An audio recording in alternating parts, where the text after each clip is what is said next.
Merhaba başkan. Merhabalar. Bugün orta seviye bir telefon olan Samsung A36'yı incelemek isterim.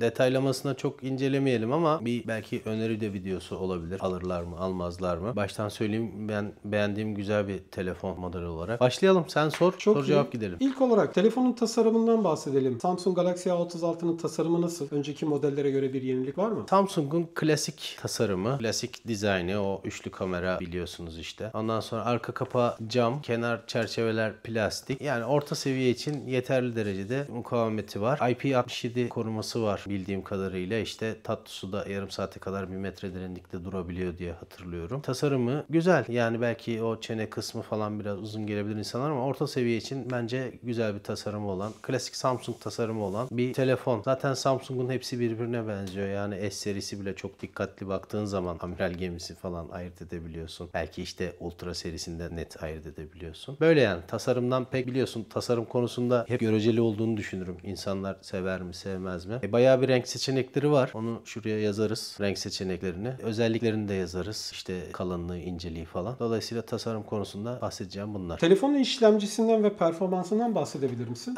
Güzel. Telefonun işlemcisi Snapdragon 6 Gen 3 işlemcisi 4 nanometre olarak üretilmiş. Telefonun işlemcisi orta seviye için yeterli, güzel bir işlemci. Adreno 710'du galiba GPU'su. İşlemcisi orta seviye için gayet yeterli. Oyun falan oynamak için de orta hafif seviye oyunları rahatlıkla oynarsınız. Üst seviye oyunlarda da işte düşük grafik seçenekleriyle yine rahatlıkla oynayabilirsiniz ama orta seviye telefon alıp da oyun oynamak isteyen pek olacağını zannetmiyorum ama yine de oynayabilir. Hani bu bilgiyi de vermiş olalım. İşlemcisi gayet iyi bir işlemci. Başka soracağım. Performansı da iyi. Peki başkan, RAM ve depolama seçenekleri neler? Türkiye'deki satılan versiyonlarda 8 GB RAM'li versiyonlar satılıyor. Depolamada da 128 ve 256. Ben hep diyorum artık 156'dan aşağı almayın. Çünkü çok bir fiyat farkları yok arasında 128 ile 256'nın. Hani çok babaanne dede telefonu diye almayacaksanız bunu 256 GB tercih edin. Depolamada da UFS 2.2 standardı var. Yani depolamanın hızı. Bence orta seviye için bu da yeterli. Dolayısıyla bunun hakkında diyeceklerim de bunlar. Bence yeterli. Başkan, peki batarya ve şarjı konusunda ne düşünüyorsun? Bataryası 5000 mAh. Samsung'un klasik zaten saatli bu tür şeyde. Boyuttaki ekranlarda, telefonlarda 5000 mAh pili var. Burada bir güzellik yapmış. 45 Watt koymuş şarj etme hızını. Nispeten iyi yani. 45 Watt gayet iyi bence. Bunu da iyi görüyorum açıkçası. Ekranlara da bakalım o zaman. Samsung Galaxy A36'nın ekran kalitesi ve özellikleri nasıl? Samsung telefondan beklentileri karşılıyor mu?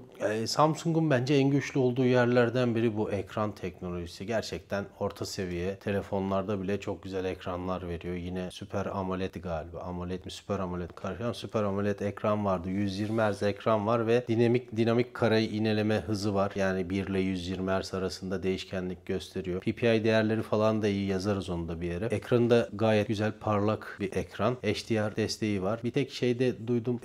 Netflix'te HDR özelliği devreye girmiyormuş ekranında ama bu ne kadar bir sorun olur kişiler için bilmiyorum. Ama ekranında Samsung'un her zaman olduğu gibi çok iyi. Bağlantı özellikleriyle ilgili ne diyebilirsin? Bağlantı özellikleri de çok iyi telefonun. Wi-Fi 6 destekliyor. Telefonda 5G mevcut. 5G olunca da 5G kullanabilirsiniz. Wi-Fi 6'da Wi-Fi 7 olmasına gerek yok. Zaten çok yaygın değil. Wi-Fi 6 gayet iyi. Galiba 6E değil yalnız. Wi-Fi 6 destekli. Emin değilim 6E 6. Bluetooth 5.4 var. Bu da iyi. NFC var. USB Type-C portu ama USB 2.0 standardında çalışıyor. Hani veri aktarırken biraz yavaşlık hissedebilirsiniz kablodan veri aktarırken ama artık günümüzde genellikle kablosuz aktarım yapılıyor. Ama bu bilgiyi de vermiş olalım izleyicilerimize. Bunu da soracağım. Uzun ömürlü kullanım için yapay zeka desteği çok önemli. Bununla ilgili ne söyleyebilirsin? Valla yapay zeka konusunda Samsung iyi. Yapay zeka desteği konusunda işte obje silme, obje düzeltme özellikleri, işte çeviri özellikleri falan Samsung'un yapay zeka özelliklerini kullanmanızı sağlıyor. Zaten bulut tabanlı olduğu için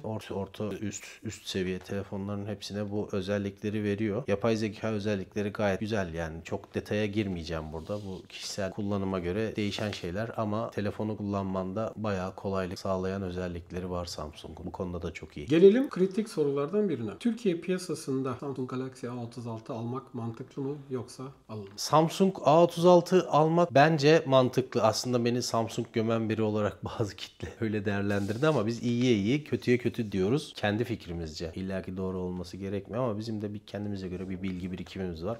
Onun doğrultusunda bildiklerimizi yansıtmaya çalışıyoruz. Bence alınabilir çünkü özellikleri gayet gayet iyi. İşlemcisi yeterli, RAM'i yeterli, depolama iyi. UFS 2.2 bu biraz hani 3.1 falan yapsaydı daha iyiydi ama fena değil. Tasarımı klasik Samsung tasarımı zaten. O tasarımı seven kişiler alabilir. Bunun haricinde bir de güncelleme desteğinden bahsetmek isterim Samsung'un. 6 yıl güncelleme veriyor bu telefona. Android 15 ile çıktı bildiğim kadarıyla. 2031'e kadar güncelleme veriyor. Bu Android güncellemesi. Bir de güvenlik güncellemelerini de veriyor bununla birlikte. Bu orta seviye telefon için çok iyi bir şey. Diğer rakipleri bu konuda Samsung'dan çok geride kalıyor. Bu konuda gerçekten takdir ediyorum Samsung'u. Bu güncelleme konusunda. Ama tabii Android sürümü de işte ne bileyim 21 falan olduğu zaman nasıl olacak o işlemci, o RAM, yani o bileşenler kaldırabilecek mi? Onu bilmiyorum ama bir şekilde halledecektir. Bunu veriyor olması sevindirici. Bir noktayı daha aklıma geldi. Bir de bunda Vapor Chamber buhar soğutma teknolojisi. O %15 daha büyütülmüş herhalde bir önceki modele göre. O konuda da çok verimli olduğu söyleniyor. Yani telefon kolay kolay ısınmıyor diye söyleniyor. Bu bilgiyi de verelim. Olumlu yönleriyle başlamışken hani bahsettiğiniz güzel özelliklerle birlikte devam edersek olumlu yönlerini maddeler halinde böyle bir geçebilir mi? Tamam, geçelim. Orta seviye için yeterli bir işlemci, RAM ve depolama seçeneği veriyor. Bence olumlu. Tasarım bence olumlu. Bu konuda tutarlı. Tasarımı aynı tasarımdan devam ediyor Samsung. Pili 5000 mAh veriyor. Tabii geçmedi silikon karbon pil teknolojisine Samsung ama ilerleyen modellerde geçeceğini düşünüyorum ya da önümüzdeki yıl falan. 45 Watt hızlı şarj veriyor. Bu iyi. Bu da güzel. Güncelleme desteği çok iyi. Ben çok önemsiyorum biliyorsun bu özellikle güvenlik güncelleştirmelerini. Fakat bu hem Android hem de güvenlik güncelleştirmesini 6 yıl veriyor. Orta seviye telefon için bu çok iyi bir şey. Başka ne söyleyebilirim? Bağlantı özellikleri iyi işte. NFC'si var. Wi-Fi 6 destekliyor. 5G desteği var. Bluetooth 5.4 var. Sağlam yapı ve dayanıklı. Evet, IP67 var. Burada eleştireceğim bir şey var. AMOLED ekran büyük. Evet, ve AMOLED ekran, parlak. 120 Hz, yineleme hızı, dinamik, bir de bu. Kamera performansı da fena değil.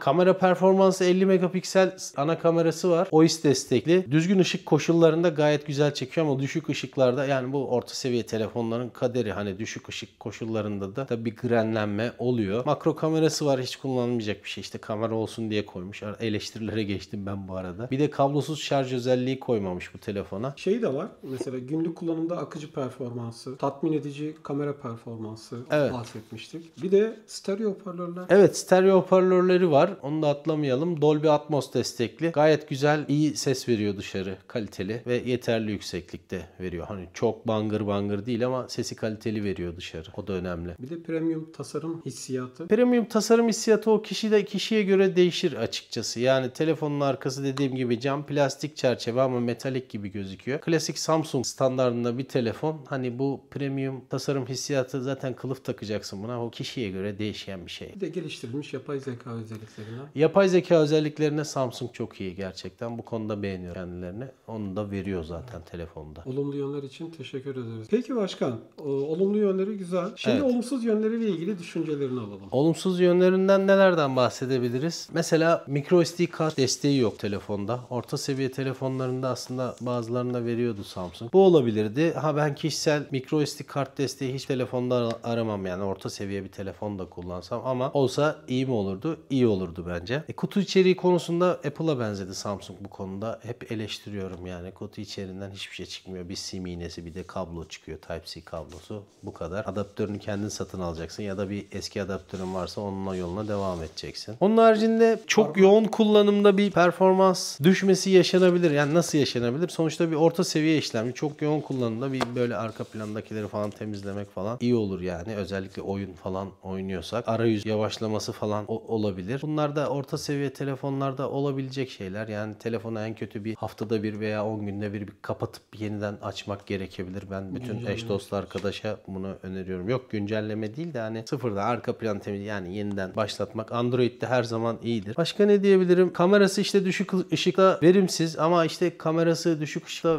verimli olan kaç tane orta seviye telefon var? Bu da hani şey. Yine kamerası bence tatminkar ama hani eleştiri olsun diye, olumsuz yön diye hani bunu söyleyebiliriz. 4K 30 FPS ön ve arka kameraları çekiyor bildiğim kadarıyla. Düşük ışıkta verimsiz olan geniş açı da aynı şekilde düşük ışıkta verimsiz. Grenlenme yapıyor. Kablosuz şarj desteği yok. Bahsetmiştim. Başka işte bir Netflix olayından bahsetmiştim. Bu HDR özelliği Netflix'te çalışmıyor diye çok söyleyenler var. Onu duydum. USB-C portu. USB portu işte veri aktarırken 2.0. Bunu bilmek lazım. Yani OTG kısmından bahsediyor. bahsediyorum. Parmak Eksik izi yönleri. durumu nasıl? Parmak izi okuyucusu da ben arkadaşta test etmiştim. Bir tık yavaş, yani o amiral gemisindeki parmak izi okuyucular gibi değil. Ama günü kurtarır mı, idare eder mi ya da telefonu almaktan vazgeçirecek kadar önemli bir şey mi? Değil. Ama olumsuz bir yön mü? Olumsuz bir yön. Başka da şu an aklıma gelmiyor. Yani şu an olumsuz olarak sayabileceklerim bunlar. Samsung Galaxy A36'nın güncel fiyatları hakkında bilgi verebilir misiniz? A36'nın ben 256 GB almalarını öneriyorum. Çünkü bir 1000-1500 lira falan fark ediyor 128 ile. Dolayısıyla 256'da herhalde bir 16.000 seviyesinden falan başlıyor. Değişkenlik gösteriyor. Tabii bugünün tarihinden bahsediyorum. Bu fiyata alınabilecek çok iyi bir telefon, 6 yıl güncelleme desteği, ortalama bir donanım bileşini veriyor sana. Bence alınıp geçilebilir ve uzun yıllar kullanılabilecek bir telefon. Bayağı bir renk seçeneği falan filan da var telefonun. Benim orta seviyede beğendiğim bir telefon. Samsung orta seviyede zaten bayağı durumu toparladı. Son 4 yıldır falan diyelim. 3-4 yıldır. Önceden Xiaomi bu